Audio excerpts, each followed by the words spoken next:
When I was growing up in Alaska, I got picked on, of course, by my three older brothers when I was growing up out in the middle of the woods for 7 years. So naturally I was pretty shy. But when I went to school at 7 years old and we moved to a small town, other kids would pick on me as well. And so when I saw the Karate Kid, I thought, well, Danielson is pretty shy as well and he gets picked on by bullies. I thought, I want to do karate because I want to learn how to defend myself.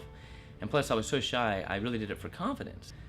And so I just started and I never stopped ever since then, and it did help and grow over time to build that confidence. I guess around 13 I got more serious with the martial art, and I found the style that I teach now at that age, and I've trained in 9 different styles of martial arts, and I chose karate over all of them because of the versatility of what you're learning in karate. You're learning how not only to defend yourself, but you're learning manners, respect, self-discipline.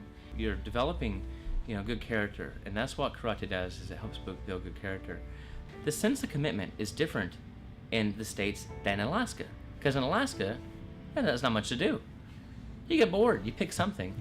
I went to high school with Trajan Langdon, who played with LeBron James for the first year. I went to high school, and I was the ROTC battalion commander in high school, and one of my cadets was Scott Gomez, who plays for the National Hockey League and has won 3 Stanley Cups. When you're bored, you pick something up, and I decided to pick up karate.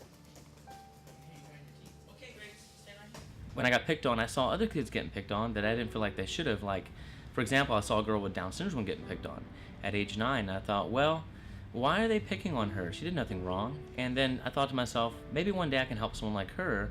So I always had a special place in my heart for special needs kids. The first kid I ever taught, his name is Octavian Mosesian. He's an adult now, and he has 1 arm and 1 leg, and he had prosthetics for his arm and leg. And my teacher said, teach him, and this is the first kid I ever taught. And in 4 months, he earned his yellow belt. So I thought, if that kid can do it, any kid can do it. And I just started spreading out to working with all types of special needs. What I specialize in is teaching kids with autism. You would never know it by looking at him, but 11-year-old Brandon Earnshaw is different. He's autistic, diagnosed at age 5. He can't read or write, but karate is something he can do extraordinarily well, and it's helping him in unimaginable ways. Now, what it does for them, it helps to build, I've always said this, it really does. It helps build their hand-eye feet coordination, fine and gross motor skills, balance, reflexes, and flexibility. And you see, the saying goes like this: the mind controls the body, which I truly believe that. But I'm thinking that in karate, for kids, especially with autism, that the body is help reprogram their mind. And that's what I'm thinking that's actually going on.